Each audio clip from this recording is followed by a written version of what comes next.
Bismillahirrahmanirrahim. Assalamualaikum warahmatullahi wabarakatuh.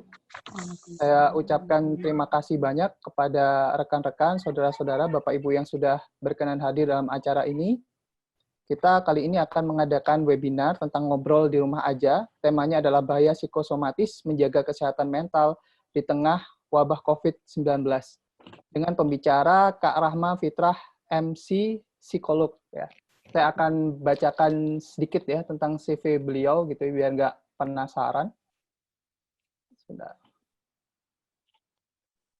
Oke.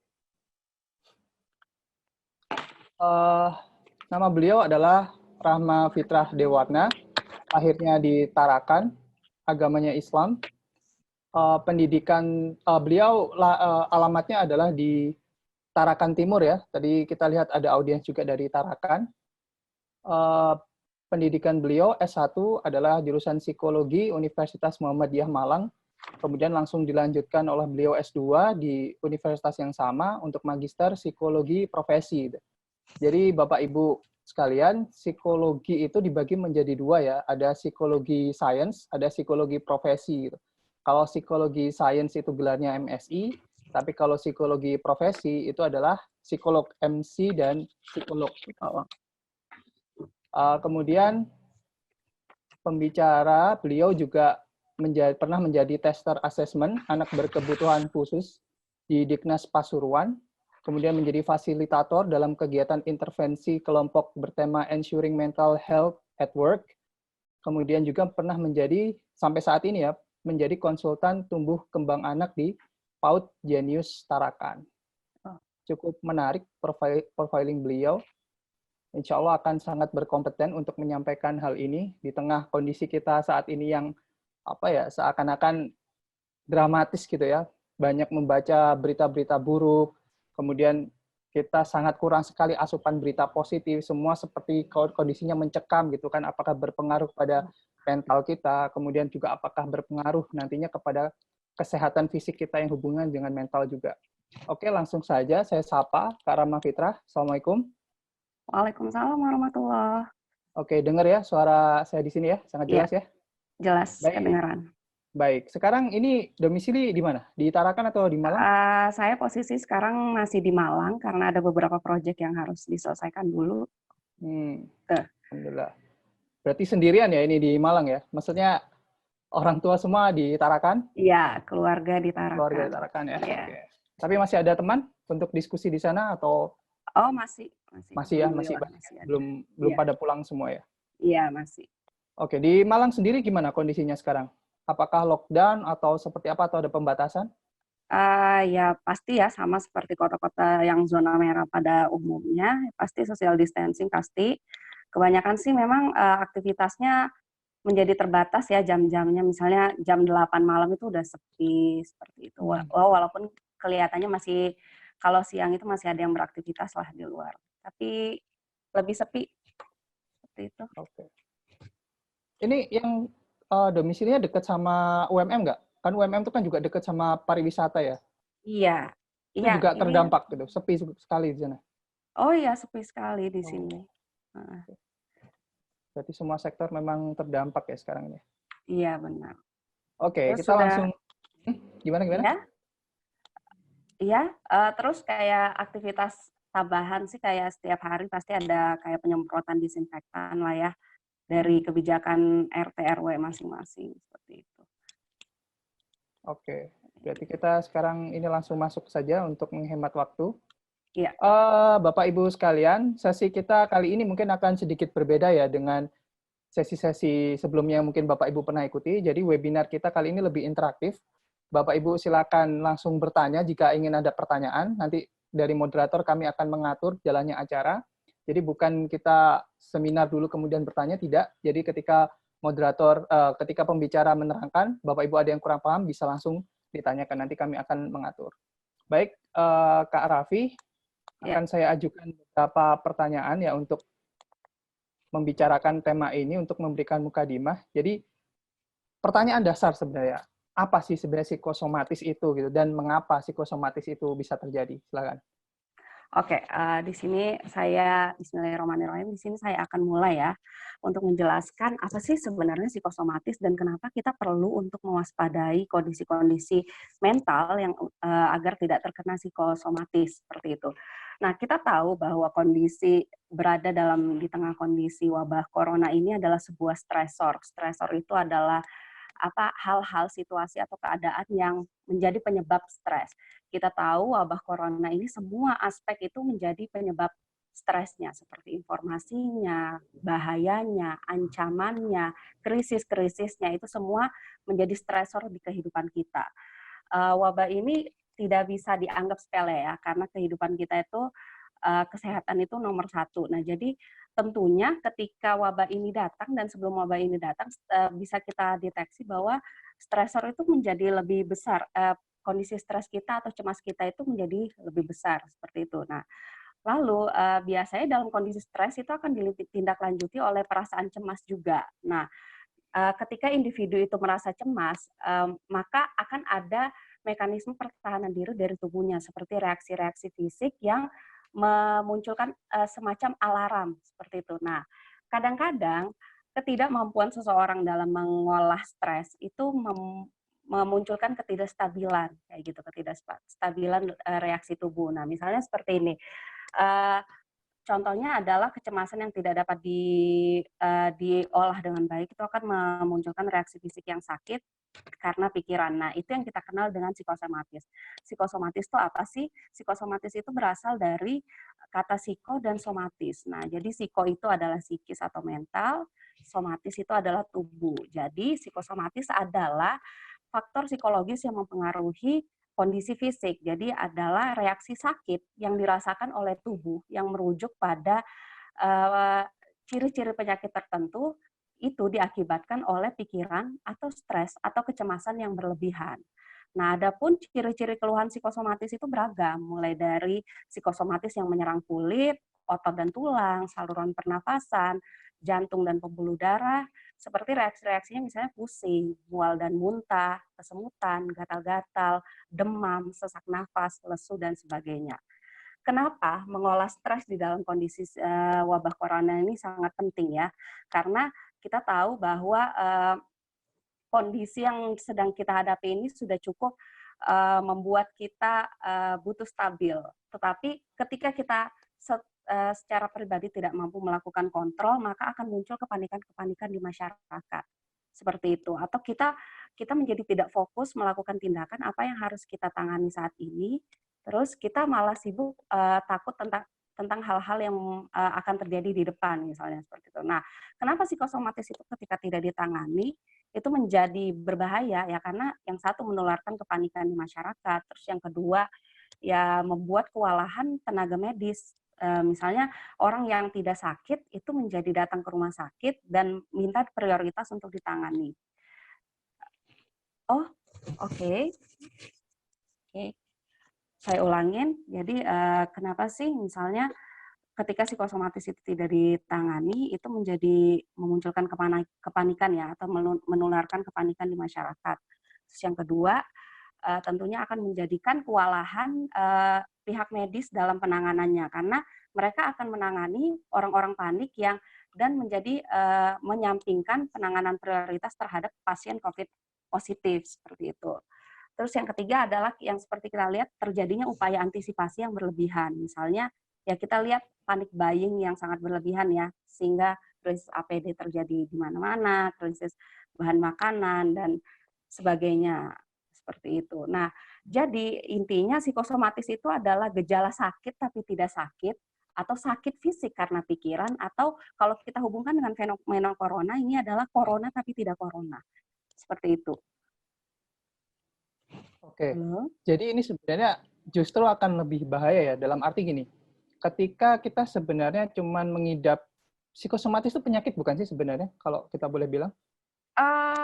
Problem dalam kondisi mental ya, dalam kondisi mental yang berkaitan dengan kecemasan yang berlebihan, seperti itu. Oke, berarti bisa jadi kan ada kondisi seperti ini ya, sebenarnya dia tuh sehat, tapi karena kemudian banyak mengonsumsi berita buruk menjadi parno sendiri, terus menjadi seperti merasa sakit, sebenarnya dia sehat, merasa sakit, kemudian dia ke rumah sakit. Nah, rumah Ya, sakit ini betul. kan sebenarnya pusat dari semua virus corona juga sekarang ada di sana gitu kan. Betul. Akhirnya sebenarnya dia sehat, ke sana, pengen cek, malah justru positif. Nah, itu kan Mm-mm. saya lihat beberapa hal itu terjadi hal seperti itu. Sebenarnya dia nggak apa-apa gitu. Ya, Nah, betul. apa saja sebenarnya pemicu dari rasa kecemasan yang berlebihan itu kira-kira untuk di tengah pandemi yang seperti ini? Oke, pemicu dari perasaan cemas yang berlebihan itu adalah yang pertama banyak faktornya ya. Yang dari self-nya sendiri, misalnya dari pola kognitifnya seperti itu. Jadi dari mindset yang ketika kita menerima terpapar oleh stresor, ketika kita terpapar oleh situasi atau keadaan yang menyebabkan kita stres, maka pola kognitif kita di situ akan bermain. Nah, misalnya saya bahas dulu dari dari sisi biologisnya. Ketika kita Hmm. terpapar stres, maka otak itu akan memproduksi yang namanya akan aktif memproduksi yang namanya hormon adrenalin, kortisol dan norepinefrin kayak gitu. Nah, jadi kayak hormon itu pada akhirnya akan bikin saraf otonom itu bekerja lebih aktif seperti itu, sehingga kita reaksi tubuhnya saraf-saraf otonom itu kan terhubung ke pernafasan, ke detak jantung dan sebagainya. Itu akan bereaksi lebih cepat. Kemudian kita akan memunculkan yang namanya reaksi fight or flight kayak gitu. Nah, jadi kayak tubuh itu akan berusaha melakukan perlawanan sehingga kita kayak berusaha meredam stres tersebut. Nah, di situ akan muncul yang namanya pola kognitif. Nah, pola pikir kita mengevaluasi stres itu sebenarnya akan menjadi stressful atau kita jadikan being positif dalam diri kita seperti itu kan. Makanya reaksi orang terhadap stres itu bisa beda-beda. Bisa beda-beda. Hmm. Ada yang ketika dia being positif, dia akan aktif ngambil tindakan, akan aktif menciptakan coping atau penanggulangan. Nah, ada orang yang ketika dia berhadap dengan stres, dia hanya bisa emotional focus coping atau cuman berfokus pada emosinya aja, nangis, tidak tahu harus berbuat apa, tidak punya rencana problem solving. Tapi ketika orang problem focus coping, dia cenderung aktif gitu mengambil tindakan apa yang harus dia lakukan di tengah kondisi stres ini. Seperti itu. Oke. Saya pernah baca satu gambar gitu ya, yang Mm-mm. tentang siapakah aku di era COVID-19. Itu Mm-mm. ada zona ketakutan, ada zona Mm-mm. belajar, ada zona bertumbuh gitu ya. Nah, Oke. yang menjadi red zone ini kan sebenarnya zona ketakutan ya. Zona Mm-mm. ketakutan ini pasti disuplai dan didemand oleh dua hal ya. Pensuplai berita-berita buruk, kemudian demand-nya ini yang bukan demand ya, maksudnya mengkonsumsi ini menjadi dicabangkan dari dua hal. Dia bisa menerima itu menjadi positif, atau dia Betul, bisa being menerima itu positive. menjadi negatif gitu kan, Stressful. Oke, benar. responnya itu. Nah, Betul. kalau negatif artinya itu psikosomatis jatuhnya ya. Iya, Bisa jadi kalau seperti itu. sebenarnya gini, kalau dia memindset bahwa hal itu, ketika dia mindset itu dua ya tadi ya. Ada yang dia memindsetnya Hmm, sebagai being positif, ada yang dia memindsetnya oke. sebagai stressful. Nah, kalau dia memindsetnya sebagai being positif, dia akan tergerak untuk melakukan upaya-upaya problem solving, bertindak, menemui Hmm, orang, seeking hmm, information, cari informasi sebanyak-banyaknya yang itu sifatnya tidak hanya informasi yang menakutkan, tapi informasi yang sifatnya pencegahan atau sifatnya solusi. Seperti itu. Ini hmm, gimana cara memecahkannya. Dan ketika orang memindset itu sebagai being positif, maka seseorang itu akan bertindak dan konsekuensi dari tindakannya ketika dia berhasil akan muncul yang namanya kepuasan, hmm, kelegaan, semangat, produktivitas meningkat, dan strateginya dalam problem solving pasti ya lebih terupdate seperti itu. Nah, tapi berbeda dengan orang dengan kondisi stressful. Biasanya dia penghindaran, blaming other, kayak nyalahin orang, nyalahin lingkungan, menyalahkan pemerintah, seperti itu. Nah, dia nggak ngambil tanggung jawab, tapi dia juga tidak menciptakan problem solving dari sana. Nah, jadi dia akan menciptakan pikiran-pikiran yang berlebihan sehingga badannya lemah. Bayangkan ya, jadi kayak udah pesimis duluan sebelum sebelum bertindak seperti itu, Kak. hmm. Nah, jadi makanya saya bilang itu tadi maaf saya tadi terlupa ya. Saya baru bahas Yeah.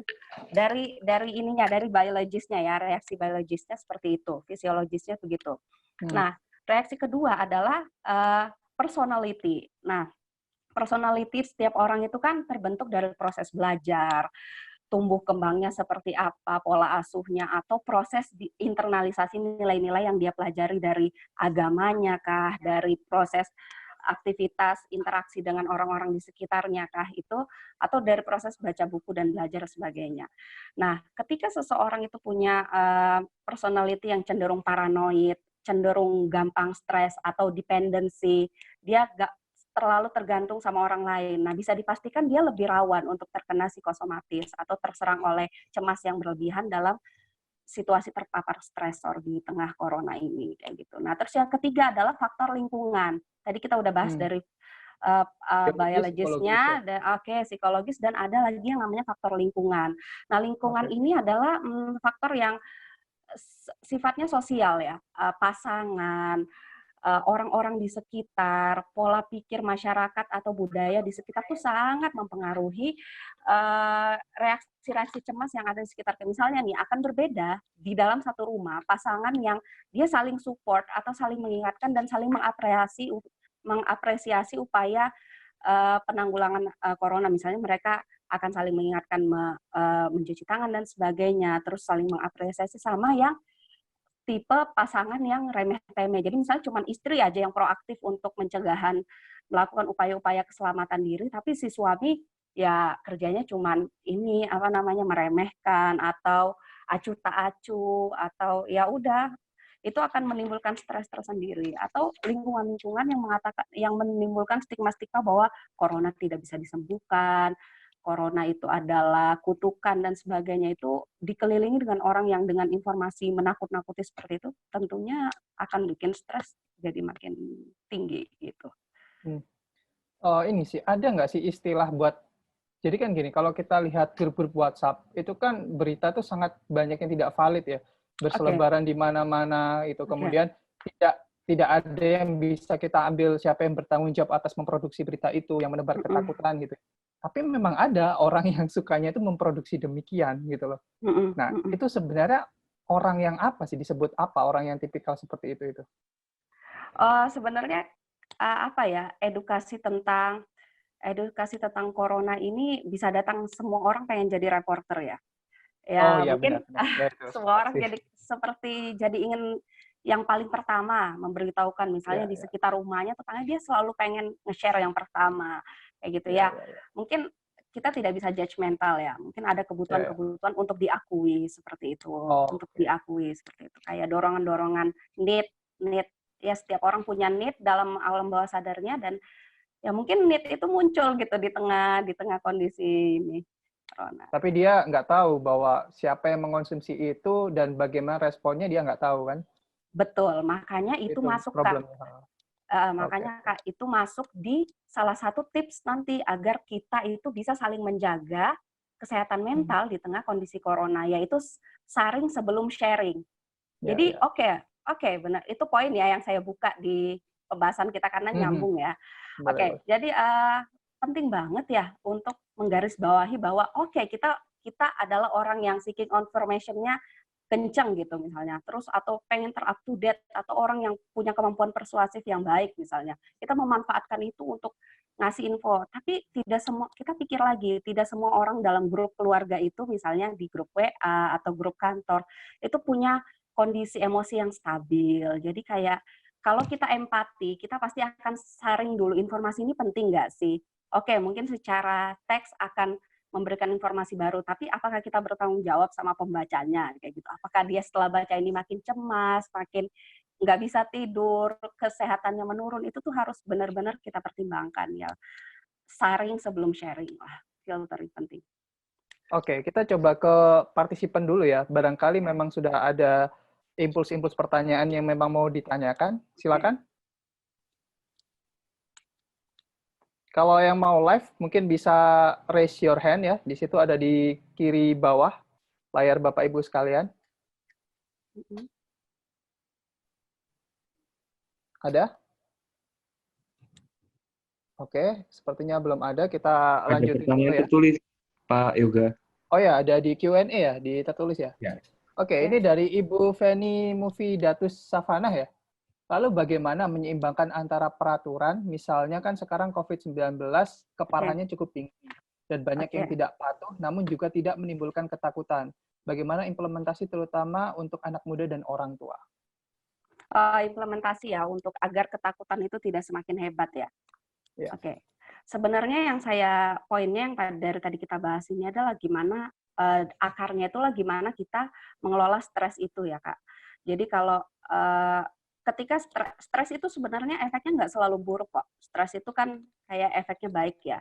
Tapi gimana sih cara kontrol diri biar kita itu bisa balance gitu, hidup di tengah kondisi wabah ini ya. Yang pertama ya bertindak melakukan usaha-usaha keselamatan diri sebelum beraktivitas, pada saat beraktivitas, dan setelah beraktivitas. Terus patuh lah, intinya yang pertama patuh, terus nggak ada salahnya kok kalau kita itu hindari informasi atau obrolan-obrolan yang memunculkan stres atau kecemasan.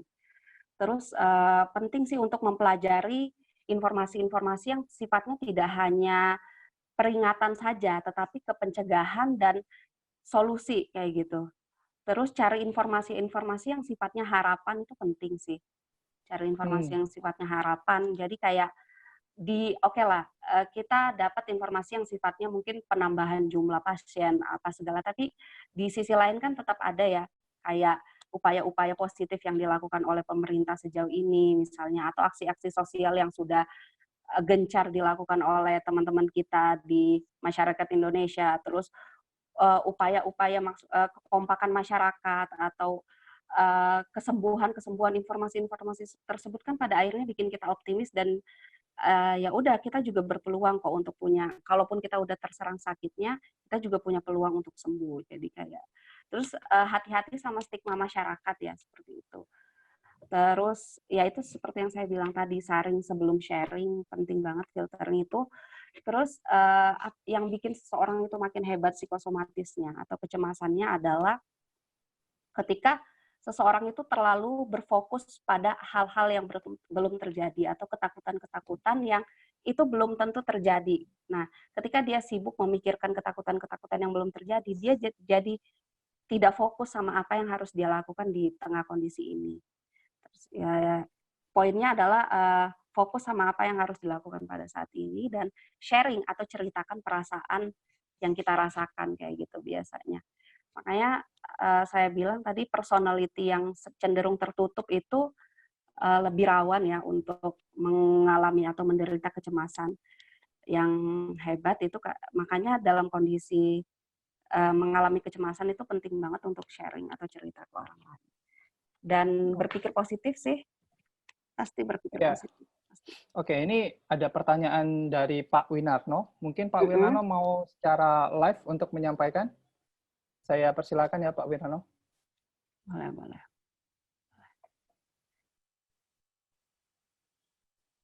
Silakan Pak Wirano. Ya. Unmute-nya Pak Wirano dibuka dulu kalau mau ada pertanyaan. Mute.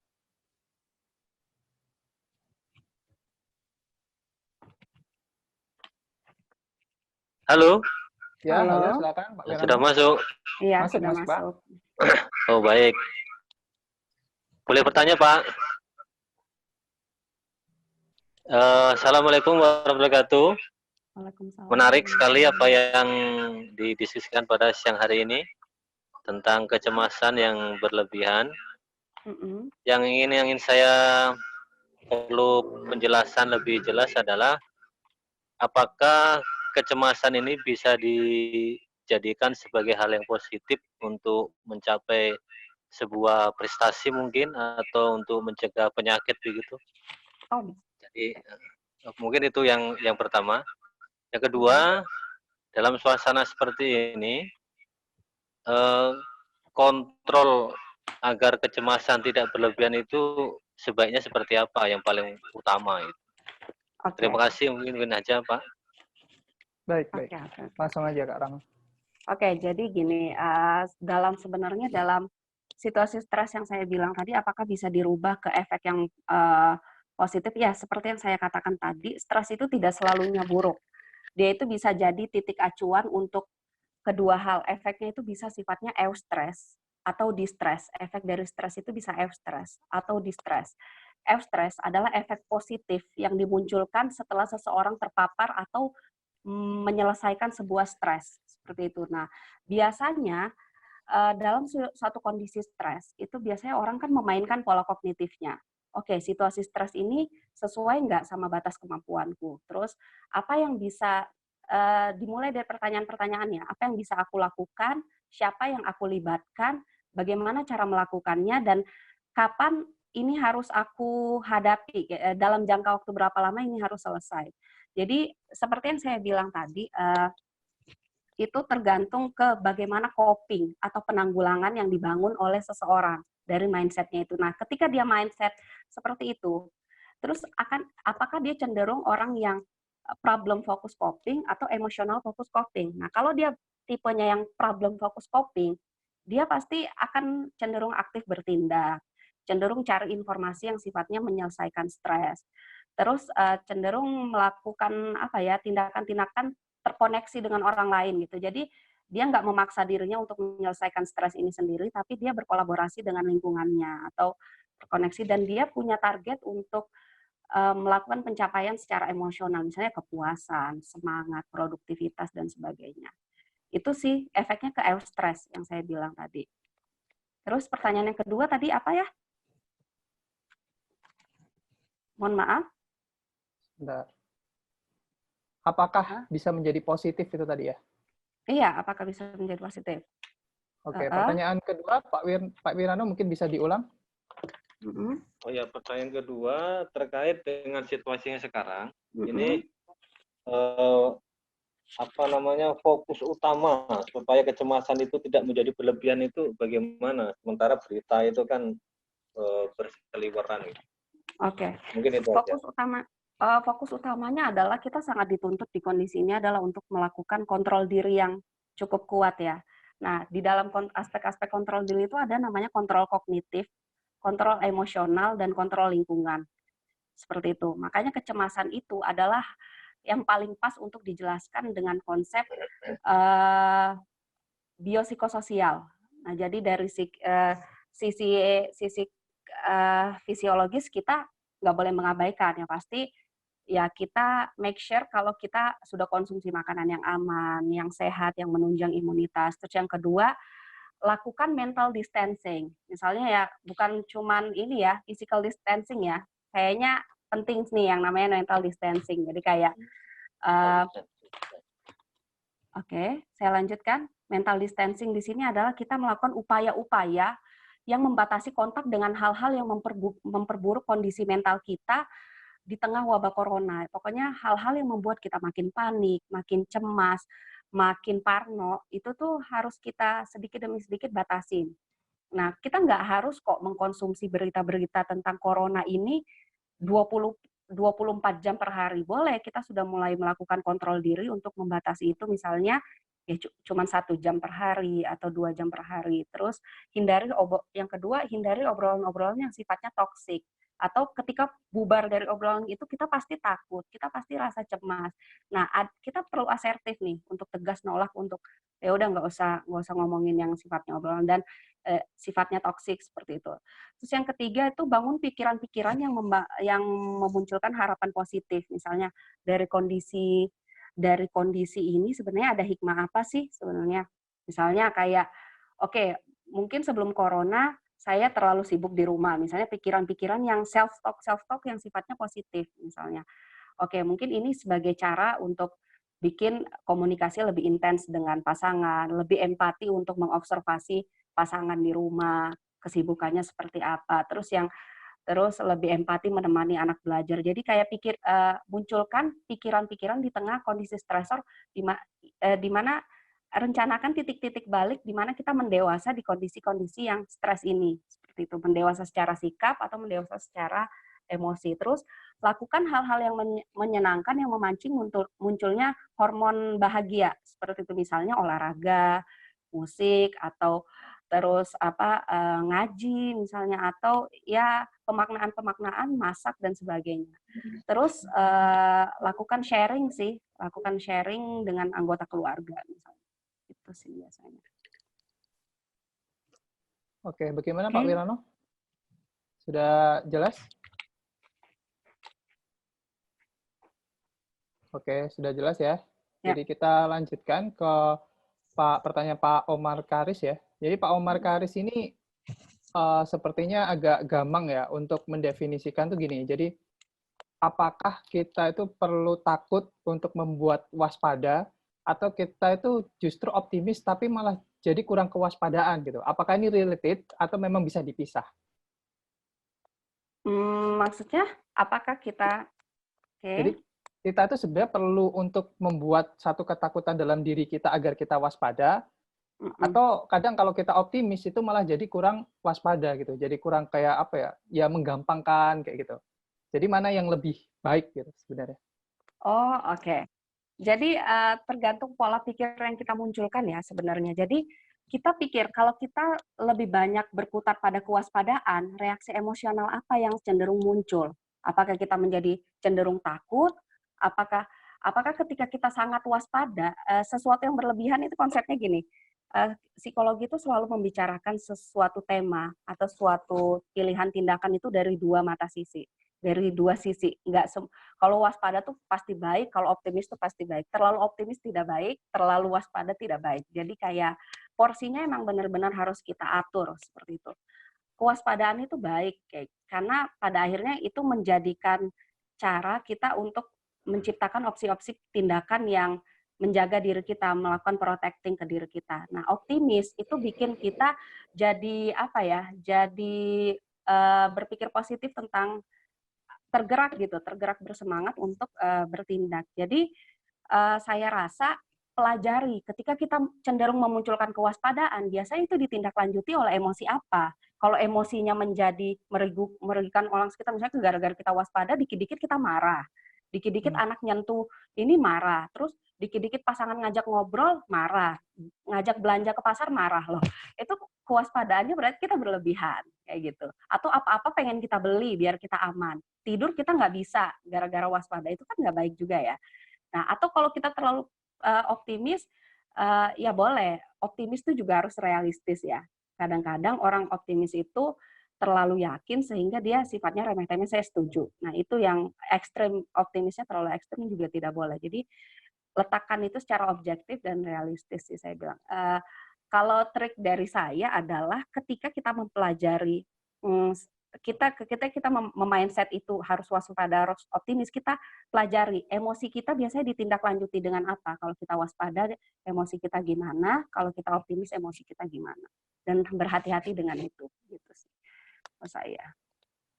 Oke, yang lain mungkin dari partisipan yang lain, kalau belum ada saya mau ada pertanyaan sih sebenarnya. Jadi boleh.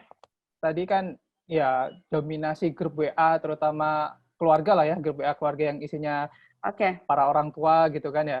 Kadang kan kita kalau melihat berita yang berseliweran sangat gampang sekali bagi beliau-beliau yang sudah tua itu untuk share. Ya kan? Nah, kita kadang ingin mengingatkan juga gitu kan. Cuman kan kita agak bingung kan, mengingatkan yang baik itu seperti apa agar mereka tidak tersinggung gitu kan. Padahal kita bisa men-trace itu kan. Ini sebenarnya hoax gitu. Ini nggak benar atau ini kadang terlalu membuat satu kecemasan tersendiri. Kira-kira tipsnya gimana? Untuk ini ya, untuk mengingatkan orang tua yang suka share seperti itu. Yes, benar. Ya cukup unik sih pertanyaannya ya, karena nggak usah orang tua karena kita juga punya mungkin ya teman atau ya seumuran mungkin yang itu memang dia suka ini apa namanya share berita yang pada akhirnya nggak empati ke orang lain kayak gitu.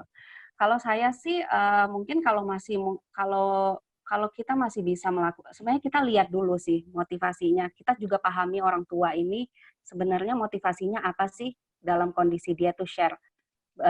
Bukan berarti dia tuh share karena dia ingin nakut-nakutin. Nah, ya saya seperti kita pelajari, kita berempati sama orang-orang yang share ini. Misalnya kayak dia pengen ngasih informasi ke orang lain.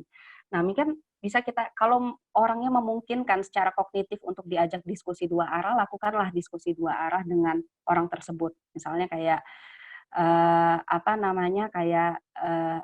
informasi ini kita ketemu misalnya informasi ini pada akhirnya bikin si A atau si B di grup keluarga ini jadi panik. Jadi nggak usah terlalu sering share-share yang seperti ini. Terus kita bisa menciptakan argumen tandingan, tapi tidak ini ya, tidak perang mulut, tapi argumen tandingan misalnya yang itu sifatnya netralisir. Nah, ketika dia menakut-nakuti, kita ciptakan argumen tandingan yang sifatnya itu menetralisir itu semua. Jadi orang mungkin akan takut, tapi ketika baca chat netralisir dari kita, orang akan tenang kayak gitu. Kalau kita merasa bertanggung jawab ya untuk menenangkan semua orang di grup ya nggak apa-apa. Selama kita bisa ngelakuin itu ya nggak apa-apa. Gitu kalau saya sih.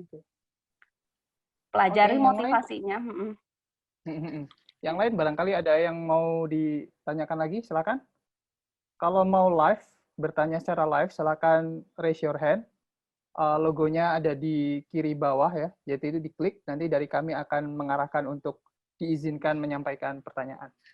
Oh ya, saya mau menyampaikan sedikit iklan ya. Jadi acara ini dipersembahkan oleh Kabar Baik COVID-19, Instagramnya @kabarbaikcovid19. Nah, ini berhubungan juga dengan sebenarnya kenapa kita perlu mensuplai berita-berita positif gitu ya, walaupun berimbang silakan, tergantung dari respon masing-masing. Kemudian webinar ini diselenggarakan atas kerjasama Khalif. Khalif adalah aplikasi Islamic Parenting. Instagramnya ada di @khalif.idn. Jadi Bapak Ibu bisa langsung ke sana untuk melihat apa saja informasi seputar Islamic Parenting. Kemudian juga ada media partner, yakni dari Halal Quality. Instagramnya adalah halalquality.id. Jadi Halal Quality ini adalah platform berbagi informasi seputar perkembangan industri dunia halal dan gaya hidup halal. Kemudian juga ada Satu Bicara, Instagramnya @satubicara, Bubur Mesem Surabaya, dan Nutrisiap. Oke, sekarang apakah ada question left? Sepertinya ada ya tadi ya. Ada ya. Oh ini nih, ada dari Ibu Alien, Oriza Consulting ya. Oh, ya. Selamat siang, saya ingin menanyakan, apakah ada level atau tahapan takut, cemas, dan fobia, bahkan trauma terhadap psikosomatis ini mungkin ya? Ya, oke. Jadi di sini memang kita harus bisa membedakan ya. Jangan apa-apa kita terpapar stres, wah aku psikosomatis nih. Wah terpapar stres, aku depresi nih. Enggak. Jadi itu kayak benar ya, bagus pertanyaannya, itu harus kita bedakan kayak gitu. Apa sih sebenarnya bedanya antara stres, panik, gangguan kecemasan sama depresi itu bedanya apa sih sebenarnya? Jadi di sini saya akan kasih beberapa informasinya ya. Jadi kalau stres itu dia berakar dari stresor yang disebabkan oleh kewalahan. Jadi stres itu kan ketika kita terpapar ada keseimbangan fisiologis dan psikologis itu yang terganggu seperti itu. Keseimbangan psikologis. Nah, tapi berakar dari kewalahan kita sih menghadapi itu. Terus yang kedua, ketika stresor itu diatasi, kondisi stres nih ya, ketika stresor itu diatasi, maka cemasnya menurun. Seperti itu. Nah, dan stres itu kadang dipicu oleh imajinasi yang berlebihan. Jadi kalau kita menyetop imajinasi yang berlebihan tentang stresor, maka biasanya itu akan berpengaruh ke cemasnya atau ketakutannya yang menurun. Seperti itu. Nah, dan kalau stres itu individunya itu kenal dengan sumber dari si stres itu atau rasa tidak berdayanya. Nah, dan stres itu biasanya tidak bertahan lama. Seperti yang saya bilang tadi, ketika dia diselesaikan atau dituntaskan stresornya, maka cemas atau takutnya akan berangsur-angsur turun. Nah, beda dengan gangguan kecemasan atau panik seperti itu. Kalau gangguan kecemasan itu muncul dari rasa takut yang diikuti dengan tanda-tanda somatik atau bereaksinya reaksi tubuh yang mengganggu, misalnya pusing, jantung berdebar, sesak nafas, gatal-gatal, dan sebagainya. Terus secara konsisten berulang-ulang itu dilanda ketakutan yang tidak masuk akal. Nah, ketakutan itu biasanya muncul dari imajinasi yang berlebihan juga atau fokus pada hal-hal yang belum terjadi, menciptakan ketakutan-ketakutan di depan tentang hal-hal yang belum terjadi. Kayak gitu. Terus berakal dari kekhawatiran, ketakutan, keputusasaan yang tidak memiliki penyebab. Jadi kayak orang itu akan merasa putus asa, tapi itu penyebabnya tidak jelas seperti itu. Nah, sumbernya sih bisa dari kalau gangguan kecemasan itu bisa dari pengalaman masa lalu atau trauma masa lalu, bisa dari faktor genetis, bisa dari pola kognitif seperti itu. Terus individu itu dalam kondisi cemas tidak kenal sumber dari rasa berdayanya. Jadi terlalu banyak faktor yang menyumbang di kalau di gangguan kecemasan. Berbeda dengan panik. Kalau panik itu dia itu reaksi ketakutan yang muncul dengan tiba-tiba. Muncul dengan tiba-tiba dan diikuti oleh reaksi denyut jantung yang berlebihan, sesak nafas. Terus dia berulang-ulang dan kekhasannya adalah muncul perasaan akan datangnya bahaya tanpa proses evaluasi yang objektif. Jadi kayak ngerasa tiba-tiba akan bahaya aja. Nah, tapi tidak ada evaluasi yang objektif, orang sekitarnya juga bingung ngelihat dia ini kenapa gitu. Terus ketakutan yang hebat, terus hilangnya kontrol kognitif, kontrol emosi dan kontrol perilaku. Terus kadang pasien yang panik itu ketika ditanya dia cuma bilang dia akan merasa mau gila gitu, kayak merasa akan gila karena diserang kondisi panik atau ketakutan yang berlebihan itu. Kayak gitu. Jadi garis bawah poinnya adalah perbedaan di masa kapan redanya stres, kapan redanya perasaan cemasnya dan sumber rasa tidak berdayanya. Kalau stres itu sumber rasa tidak berdaya itu dikenali. Tapi kalau cemas dan panik itu sumber rasa tidak berdaya itu bias tidak dikenali. Oke. Oke, itu jawaban dari pertanyaan Ibu Elian. Barangkali ada belum puas, nanti silakan ditanyakan, bisa juga secara live. Ini kemudian kita lanjut ya ke pertanyaan lanjutan. Oh, masih ada pertanyaan dari Bu Elian ya. Apakah itu bisa dimasukkan kategori gangguan kejiwaan? Stres yang berlebihan. Gangguan kejiwaan. Apakah apa stres yang berlebihan itu?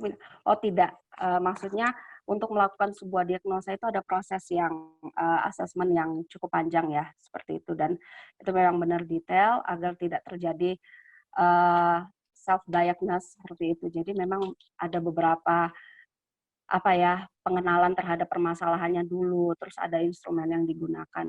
Kalau dibilang langsung masuk ke kategori gangguan jiwa, tidak, belum, karena untuk simptom-simptomnya gangguan jiwa pun itu dia punya tanda-tanda tersendiri kayak gitu yang khas. Gitu. Jadi memang masih jauh ya itu dari stres. Tapi ketika tidak ditangani akan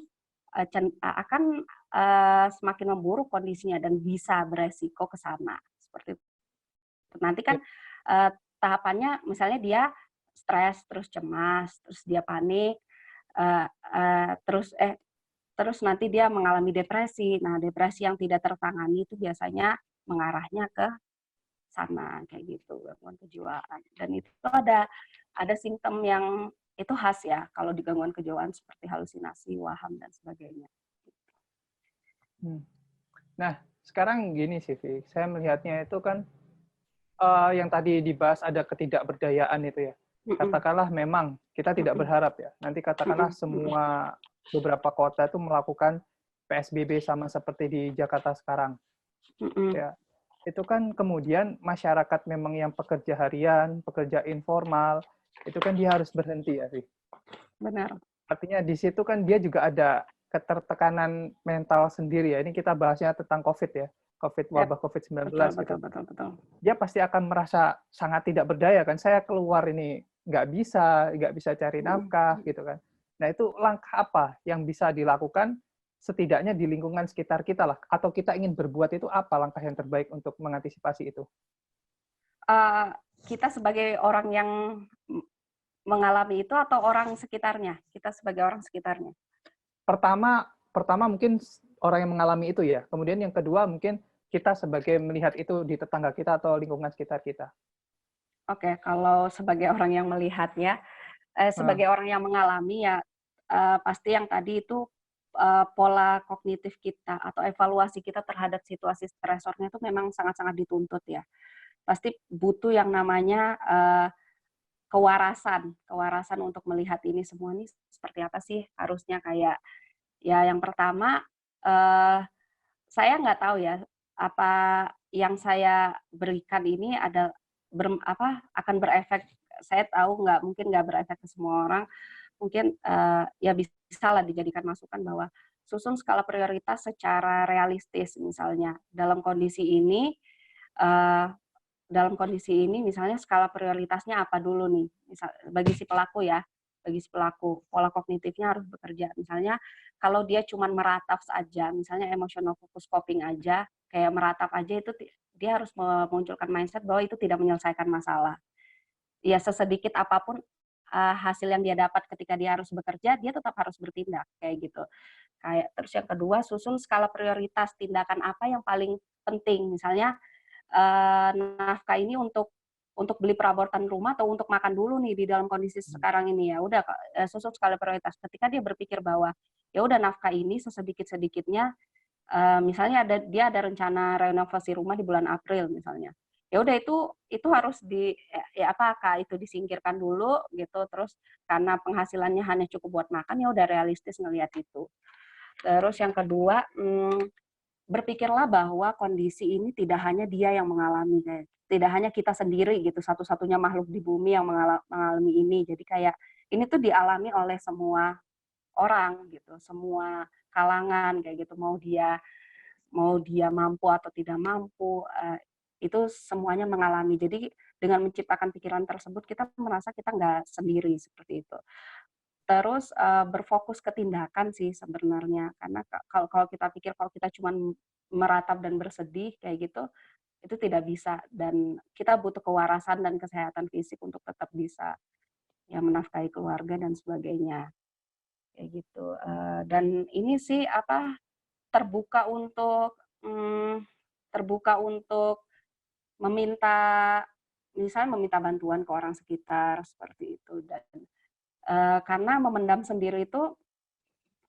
kesulitan sendiri itu akan bikin kita juga kadang-kadang tidak stabil. Jadi kayak ya butuhlah sharing dengan sesama orang yang sekiranya butuh akan memberikan bantuan dan sebagainya.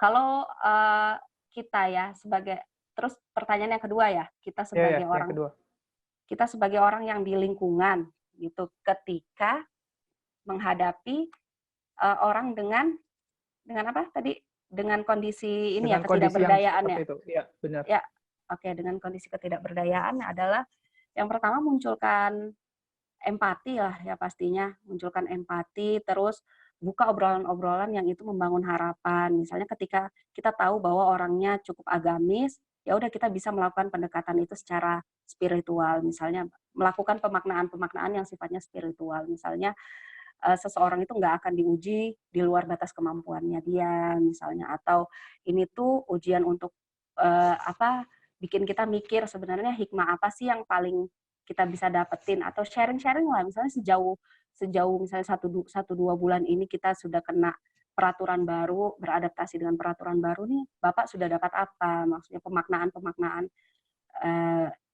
pemaknaan yang sifatnya spiritual seperti itu.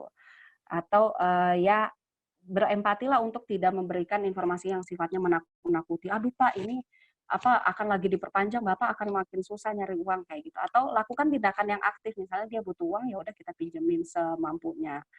Seperti itu. Atau ya itu sih empati kita ini sangat diuji sih dalam kondisi-kondisi yang seperti ini di tengah kondisi lingkungan wabah corona ini. Oke. Ada mungkin Raffi bisa minum dulu. Kalau di situ ada minum, istirahat dulu. Karena dari tadi saya lihat lumayan panjang sekali kita sambil nunggu para partisipan yang lain. Barangkali silakan jika ada yang ingin ditanyakan. Ya. Oke. Ini ada sudah istirahat, Raffi? Sudah minum? Iya. Oke. Sekarang kita lanjut dulu ya ke pertanyaan selanjutnya. Nah, tadi dijelaskan tentang stresor. Sebenarnya stresor sama psikomatis itu sama atau enggak sih? Kalau kita menerjemahkannya. Apa? Stresor sama psikosomatis? Iya. Oh, pendekatannya bukan. seperti apa sih relatednya? Tidak sama ya. Jadi kayak stresor itu adalah hal yang keadaan yang memicu stres. Penyebab stresnya itu disebut stresor. Stres itu kondisinya. Kondisi yang mempengaruhi mempengaruhi keseimbangan psikologis kita dan fisiologis kita. Nah, makanya ketika orang itu stres, akan ada alarm dalam tubuhnya seperti deg-degan, kayak gitu. Berarti sebab akibat ya? Jadi Yes, sebenarnya betul. psikosomatis itu lebih disebabkan karena stres itu tadi ya? Betul. betul. Oh gitu Terus ya, akan oke. ditindaklanjuti oleh cemas dan pikiran-pikiran yang berlebihan. Nah, tadi saya kayaknya terlewat nih ya untuk memberikan Aha. edukasi tentang apa sih sebenarnya cara deteksi kita untuk kita tuh psikosomatis apa enggak sih misalnya Ya ya ya ya cara ya cara ya benar-benar. yang pertama adalah reaksi fisik yang mengganggu tersebut. Reaksi sakit fisik yang mengganggu tersebut itu munculnya tiba-tiba seketika ketika kita memunculkan pikiran-pikiran yang stres seperti itu. Jadi reaksi sakit fisik yang mengganggu tersebut muncul tiba-tiba ketika kita dalam kondisi stres, cemas atau memunculkan pikiran-pikiran yang bikin kita merasakan hal tersebut kayak gitu. Nah, terus yang kedua, misalnya karena dalam kondisi apa ya, dalam kondisi wabah ini kan kita suruh social distancing nih atau membatasi interaksi dengan orang lain. Nah, ketika kita mengolah informasi itu secara berlebihan, misalnya ketika kita olah informasinya secara berlebihan, terus ketika kita kontak dengan orang lain, kita munculkan kecemasan yang berlebihan. Misalnya aku habis kontak dengan orang di luar rumah tadi pada saat misalnya buka pagar. Nah, terus ini pasti aku terkena corona nih. Nah, karena pikiran kita cemas atau terlalu berlebihan, maka kita akan memunculkan reaksi fisik. Misalnya tiba-tiba kita ngerasa lesu, tiba-tiba kita ngerasa ya nyeri atau sesak nafas karena kita panik, terus sirkulasi pernafasan kita tidak lancar, terus kita langsung kayak ngerasa agak sesak, agak sesak. Nah, terus tiba-tiba kita berpikir bahwa kita corona, nah, dan ya sebagainya seperti itu. Nah, terus yang kedua, reaksi sakit fisik yang mengganggu tersebut seketika hilang ketika kita teralihkan gitu, tidak memikirkan tentang kecemasan tersebut. Oke. Terus tanda yang ketiga yang paling khas adalah ketika melakukan pemeriksaan medis, itu dokter kondisi fisik kita itu baik-baik saja seperti itu. Jadi normal-normal saja. Ketika kita datang dengan keluhan sesak nafas dan misalnya atau kita merasa kita demam tinggi nih habis kontak dengan orang. Nah, ketika diperiksa secara medis itu misalnya suhu tubuh kita normal. Biasanya dokter akan ngasih clue bahwa kita cuma cemas biasanya. Kita terlalu cemas. Kayak gitu. Itu sih tanda-tanda khasnya. Kayak Oke, gitu. lanjut aja, ini ada pertanyaan dari Kumalayu Wardani ya. Jadi Oke. tahapan seperti apa psikosomatis itu dikatakan berbahaya? Oke, psikosomatis itu dikatakan berbahaya itu adalah ketika dia mempengaruhi kualitas fungsi psikososial seseorang. Jadi fungsi produktivitasnya kayak ya keparahannya itu didetek dari misalnya semakin sering dia memunculkan reaksi fisik karena cemas ya itu semakin parah kayak gitu. Terus frekuensi kemunculannya, banyaknya gejala fisik yang muncul, sama pengaruhnya terhadap fungsi produktivitasnya, fungsi psikososialnya. Misalnya gara-gara dia cemas, terus harusnya yang dia produktif sehari-hari, dia menjadi tidak bersemangat. Atau gara-gara cemasnya yang reaksi fisik yang dia tindak lanjuti sebagai ya itu penyakit, dalam mindset-nya itu penyakit, makanya terus tiba-tiba dia melimpahkan tanggung jawabnya sehari-hari kepada orang lain. Itu sih pasti sampai ketika produktivitas, kualitas istirahatnya menurun, koneksinya ke orang sekitar itu memburuk, nah itu berarti ya semakin parah efek psikosomatis terhadap kehidupannya. Gitu. Oke. Oke, ini ada pertanyaan lanjutan dari partisipan lain, dari Ibu Feni Mufidatus Safanah ya. Bagaimana bila saat pandemi ini kecemasan kita itu muncul berlebihan sehingga menyebabkan ya tadi psikosomatis, menyebabkan panas, demam, langkah antisipasi cepatnya gimana gitu. Jadi kalau kita merasa sakit gimana sih identifikasi kita ini beneran sakit atau cuma psikosomatis sebenarnya? Oke. Makanya saya bilang psikosomatis ini adalah sesuatu yang memang penanganannya harus integratif ya. Dia harus biopsikososial. Yang pertama, langkah pertama karena berkaitan dengan reaksi fisik dan corona ini identik dengan penyakit, maka penanganan psikosomatis yang paling pertama adalah farmakologi. Farmakoterapi maksudnya. Nah, farmakoterapi itu adalah yang mendatangi dokter misalnya. Nah, kemudian melakukan check up secara medis misalnya. Nah, untuk mengkonfirmasi apakah itu datangnya karena kondisi fisik yang khusus atau karena rekam medik punya penyakit tertentu atau memang karena kecemasan. Nah, biasanya secara farmakoterapi itu akan diberikan obat-obat seperti itu. Kalau itu juga dengan pertimbangan dan hasil konsultasi dari dokter ya. Biasanya obat-obat yang diberikan adalah yang antidepresan, anti nyeri atau anti panik. Tetapi biasanya itu hanya bisa ditebus dengan resep dokter dan ada jangka waktu konsumsinya seperti itu. Nah, karena harus berhati-hati dengan efek dari minum obat ini adalah efek adiktifnya ya, harus ketergantungannya. Oke, itu penanganan dari segi medisnya. Terus kalau dari psikoterapinya ya integratifnya adalah penanganan secara psikis atau psikolog ya biasanya, atau biasanya akan dilakukan misalnya kayak mengajarkan dia untuk relaksasi, meredam cemasnya seperti apa, terus kayak banyak sih, sangat banyak, atau hipnoterapi biasanya, hipnosis untuk mendebat atau meriset ulang pikiran yang sakit. Karena reaksi sakit fisik itu biasanya diawali oleh kondisi alam bawah sadar di mana kita menumpuk banyak kayak nilai-nilai atau keyakinan-keyakinan yang itu sifatnya sakit. Meriset pikiran yang sakit itu, terus memasukkan sugesti-sugesti yang sifatnya positif. Nah, itu dari misalnya hipnosis, atau misalnya teori kognitif, yaitu mengenali secara realistis sumber stres, pikiran yang seperti apa, kemudian menata ulang pola kognitif yang salah. Itu namanya restrukturisasi kognitif misalnya. Terus diajarkan coping-coping yang baru, misalnya kayak diajarkan kayak teknik-teknik yang baru, misalnya self talk yang positif atau manajemen diri di lingkungan. Misalnya dia harus seperti apa dalam jangka waktu tertentu, tidak boleh terpapar dulu oleh orang-orang, lingkungan, atau hal-hal yang membuat kecemasannya semakin hebat seperti itu. Atau modifikasi sosial. Makanya pendekatan yang ketiga adalah sosial, yaitu misalnya family therapy, atau kita mengedukasi keluarga tentang kondisi psikosomatis yang dialami oleh salah satu anggota keluarga ini, kemudian apa yang harus dilakukan keluarga, misalnya suportif, atau mengenali tanda-tanda atau hal-hal yang bikin kecemasannya semakin hebat. Nah, itu yang harus dikontrol oleh lingkungan sosial. Jadi semua aspek itu perlu difungsikan agar psikosomatis ini bisa diredam. Seperti itu sih. Oke. Berarti tadi yang saya tangkap juga adalah kita perlu secara realistis dan proporsional ya untuk bagaimana kita menyikapi satu pemberitaan baik atau pemberitaan positif gitu ya. Betul. Karena kalau kita semua berita negatif kita hilangkan, katakanlah tentang catatan kematian itu kita hilangkan, semua adalah tentang sembuh gitu ya.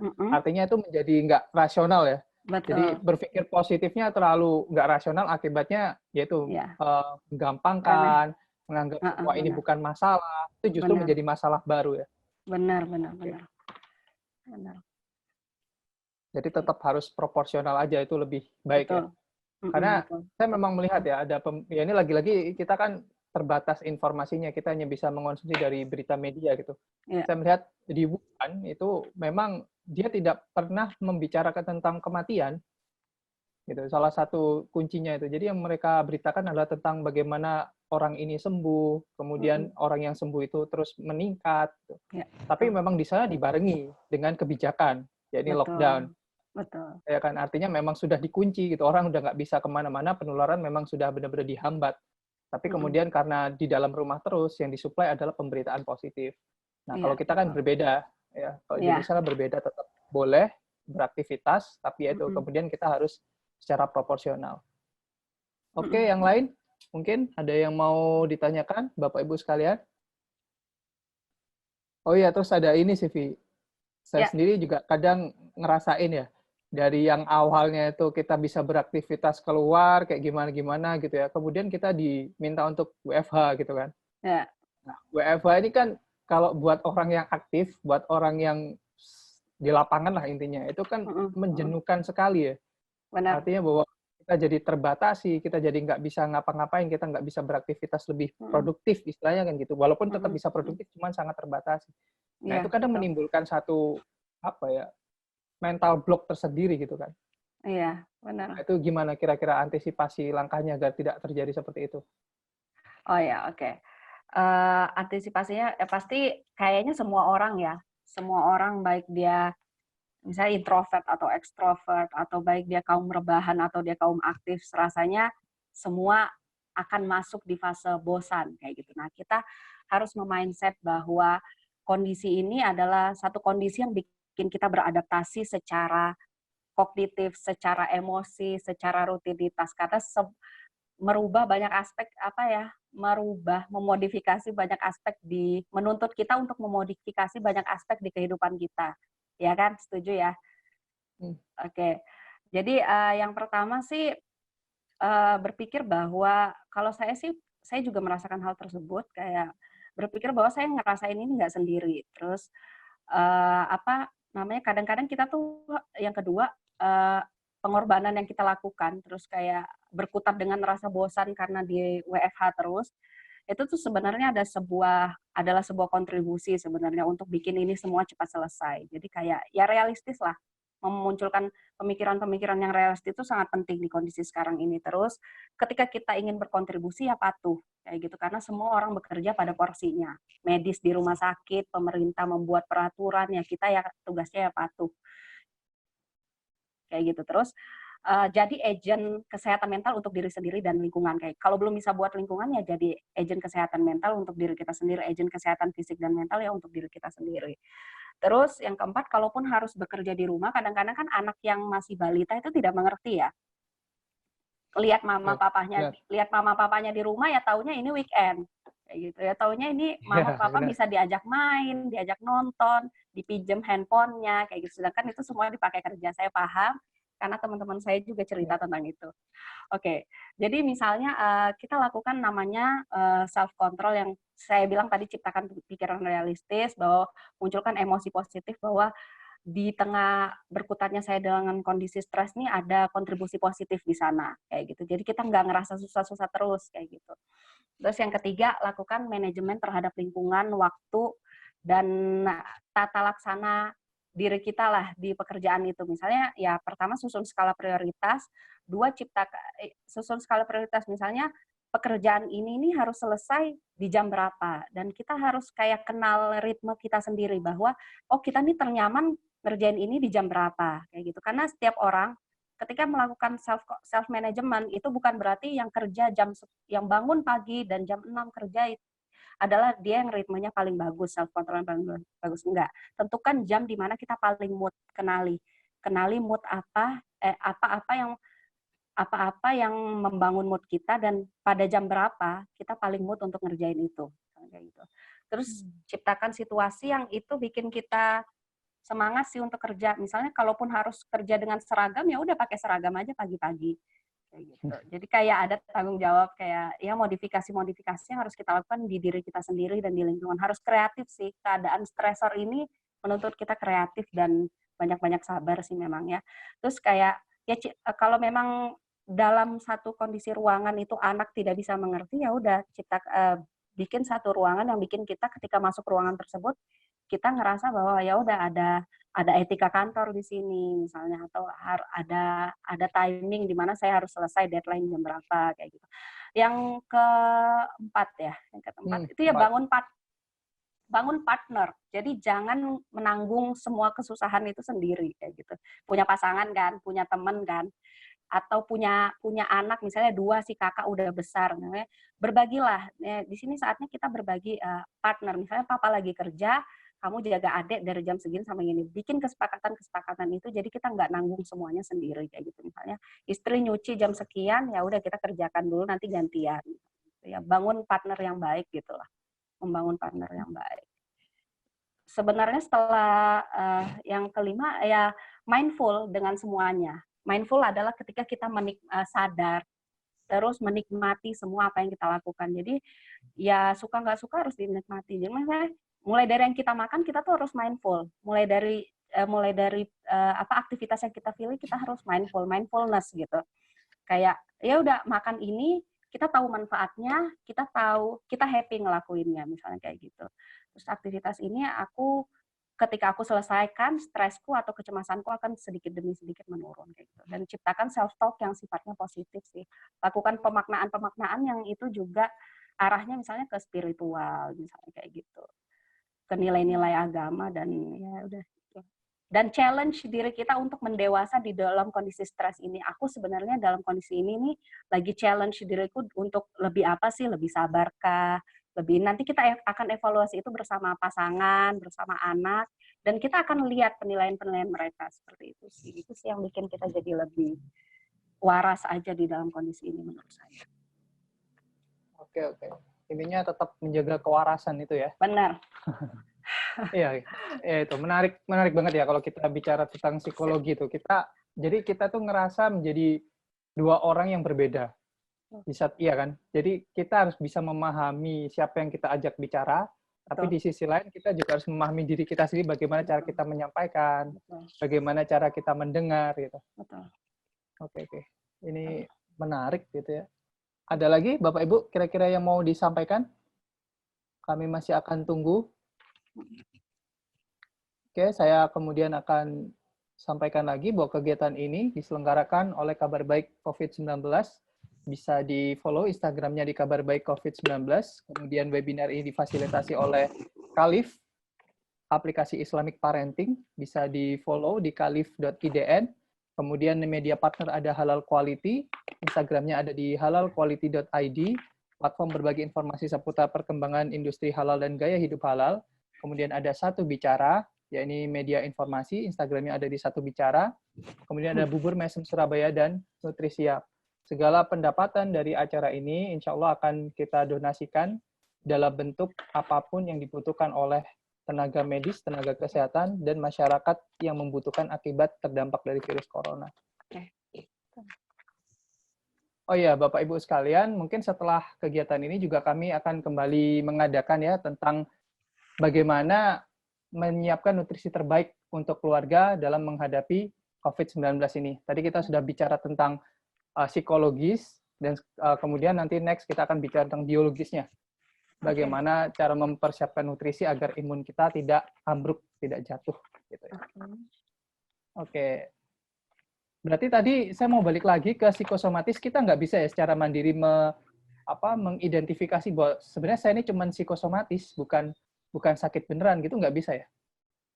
Sebenarnya cukup bisa sebenarnya. Makanya tadi deteksi awalnya adalah ketika kita sudah melakukan upaya bertindak, bergerak untuk ngecek ke dokter, terus itu hasil ceknya tidak terdeteksi, misalnya kita sehat-sehat saja organ tubuhnya. Terus yang kedua, coba deh minta orang di sekitar kita untuk ngingetin kita kalau kita lagi teralihkan, misalnya kita lagi ngomongin hal-hal yang menyenangkan, kita kan nggak ngereaksi sakit tuh. Nah, biasanya orang di sekitar kita tuh akan tanya gitu, kalau kamu nggak memikirkan kecemasanmu, misalnya, sakit nggak? Sesak nafas nggak? Enggak. Nah, itu biasanya akan meruntuhkan kesalahan di kognitif kayak gitu kan. Orang psikosomatis sangat meyakini bahwa dia sakit, aku nih sakit gitu, aku sakit kayak gitu ya. Biasanya kadang kita harus modifikasi nih orang-orang di lingkungan, makanya saya bilang modifikasi sosial atau agent sosial di sekitar kita tuh memang benar-benar butuh difungsikan untuk untuk ngeredam kecemasan kita. Nah, kadang-kadang lewat cara-cara seperti itu, akhirnya, oh iya nih, aku cuma cemas aja. Berarti aku nggak boleh berkutat terus sama pikiran cemasku, sama rasa bersalahku misalnya, atau sama ketakutan-ketakutan tentang hal yang belum terjadi. Karena ketika aku nggak mikir itu, reaksi fisikku rupanya nggak muncul, gitu. Jadi, kadang-kadang psikosomatis itu merugikannya adalah seseorang tuh menjadi mengkonsumsi obat yang dia nggak perlu konsumsi sebenarnya. Nah, itu benar. Nah, itu seperti kayak budaya di kita, di negara kita gitu. Sakit sedikit kita ke dokter, padahal kan kita punya imunitas tubuh sendiri kan. Benar. Kita beneran sakit. Benar. Makanya saya bilang tadi, mental tuh bisa disetting, mental atau pikiran tuh bisa kita setting untuk munculin hormon-hormon yang bikin kita bahagia. Dengan meningkatnya kebahagiaan kita, imun kita membaik. Begitupun sebaliknya. Kita juga bisa setting mindset kita untuk stres terus. Ya udah, kita kasih makan aja terus badan kita dengan produksi hormon yang yaitu kortisol, adrenalin, lelah ya. Ngadepin diri sendiri tuh lelah sebenarnya. Ya kan? Makanya saya bilang kayak gitu. Itu yang saya katakan tadi. Dan ketika udah kalau memang pun dokter yang paling tahu ya, medis yang paling tahu tingkat keparahannya seperti apa ya, Kak. Jadi ya patuh sama dokter, dan ketika harus mengenali sumber-sumber stresnya, ya udah pelajari itu secara sadar dan lakukan kontrol kooperatif untuk kontrol itu. Ya itu. Kalau di psikolog. Oke. Oke, mungkin dari Raffi ya, karena ini sudah tidak ada pertanyaan lanjutan.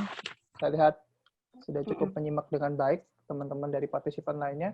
Apa tips, trik, atau pesan yang perlu disampaikan, baik kepada katakanlah ada orang yang saat ini sedang ODP gitu kan juga termasuk ini ya, atau orang sehat yang bisa jadi psikosomatis, atau orang lain yang harusnya menjadi agen-agen itu tadi, penyebar kebaikan agar bisa berpikir secara rasional itu tadi. Silakan. Oke, ini apakah closing statement atau ini pertanyaan nih yang tadi nih? Ini closing statement saja. Oke, saya boleh nggak tambahin satu informasi yang saya punya sebenarnya tapi belum pernah ditanyakan dari tadi? Oh, belum disampaikan? Boleh, silakan. Boleh ya? Maksudnya boleh. Mudahan mungkin ada bunda-bunda atau maksudnya orang tua di sini yang dia udah punya anak atau saat ini anaknya masih belum kooperatif gitu tentang corona, atau dia bingung untuk menyampaikan. Di sini saya mau nyampaikan ya, mudah-mudahan bermanfaat. Di sini apa sih gimana cara memahamkan anak tentang wabah corona atau mengajak mereka kooperatif untuk terlibat di upaya keselamatan diri untuk pencegahan saat sebelum beraktivitas dan sesudah beraktivitas. Itu apa sih yang kiat-kiat yang harus dilakukan orang tua? Yaitu yang pertama adalah libatkan terbuka pada setiap pertanyaan anak. Jadi apa yang anak tanyakan jawab terbuka aja untuk berdiskusi. Terus sampaikan edukasi tentang corona ini dengan cara-cara yang menyenangkan dan sederhana seperti itu. Terus yang ketiga adalah libatkan mereka untuk berdiskusi, dan ketika mereka memunculkan jawaban yang itu sifatnya mengarah ke solusi, jangan lupa pakai solusi mereka itu di kehidupan sehari-hari. Jadi mereka antusias juga untuk pakai, karena oh iya ini kita bisa pakai nih solusi si kakak untuk misalnya kita biar ingat cuci tangan, tempat cuci tangannya boleh ditaruh di dekat pintu misalnya atau sebagainya. Dipakai solusi anak itu ketika itu bisa dicontohkan berfungsi, secara langsung ya, gitu ya. Oke. Terus yang kedua, demonstrasikan upaya pencegahan keselamatan diri itu kita harus jadi role model karena anak belajar lewat observasi ya. Terus role model paling dekat adalah orang tua biasanya dan orang-orang sekitarnya ya. Kalau kita ngomong harus cuci tangan terus kita ngeremehin, ya mereka nggak akan dapat role model itu dari kita. Terus ketika mereka nggak suka, nggak intens untuk cuci tangan ya, kita harus kreatif lagi, pilih sabun atau wangi-wangi yang dia suka misalnya. Atau ketika mereka harus keluar ikut kita berbelanja, mereka nggak mau pakai masker, ya udah pilihkan masker yang motif atau warnanya mereka suka. Seperti itu. Terus evaluasi atau apresiasi kooperatifnya anak itu misalnya dengan memberikan mereka pujian, kayak reinforcement yang sifatnya sosial ya, kayak memeluk, memuji, terus mengelus rambut dan sebagainya. Terus boleh sesekali kasih hadiah. Terus tetap lakukan aktivitas seperti biasa dengan rule yang baru. Jadi sebelum kita masuk ke WFH misalnya atau kita mau melanjutkan WFH, kita duduk dulu nih sama anak. Ini papa tetap kerja, ini mama tetap kerja, tapi nanti di jam segini kita jadi partner ya, kamu jaga adik atau gini-gini. Atau kalau mama udah pakai seragam kerja, itu tandanya kamu nggak boleh nongol kalau mama lagi meeting online sama teman, misalnya kayak gitu. Terus saling mengingatkan dengan tenang dan konsistensi, jadi tidak menakut-nakuti. Dorong mereka untuk menceritakan emosinya sih, apa sih yang kamu rasakan di tengah kondisi yang nggak boleh keluar rumah, jadi pendengar aja, kalau kita nggak tahu solusinya, minimal mereka dieksplor emosinya. Situ. Terus jelaskan keuntungan-keuntungan kenapa mereka harus kooperatif, kayak gitu. Misalnya ketika kamu kooperatif, Dek, kamu nih sebenarnya pahlawan, misalnya kayak gitu. Kamu ngebantu untuk tidak menyebarkan, ini cepat selesai, kamu cepat balik ke sekolah, dan sebagainya. Itu sih yang saran-saran yang bisa dilakukan ayah bunda untuk anak ya, misalnya yang punya anak di rumah. Kayak gitu. Terus untuk closing statement-nya, ada beberapa hal yang perlu saya tanggapi di sini adalah yang pertama adalah kita harus memindset bahwa COVID-19 adalah suatu hal yang serius untuk diedukasi, dicegah, dan ditangani. Jadi tidak muncul sikap remeh-temeh dan kita selalu objektif gitu, up to date apa yang harus kita lakukan, dan lebihnya ya patuh tentang apa yang harus kita lakukan. Terus kita ini sedang dihadapkan dengan dua hal yang sama-sama tidak kasat mata. Yang pertama adalah virus corona, yang kedua adalah ego kita sendiri.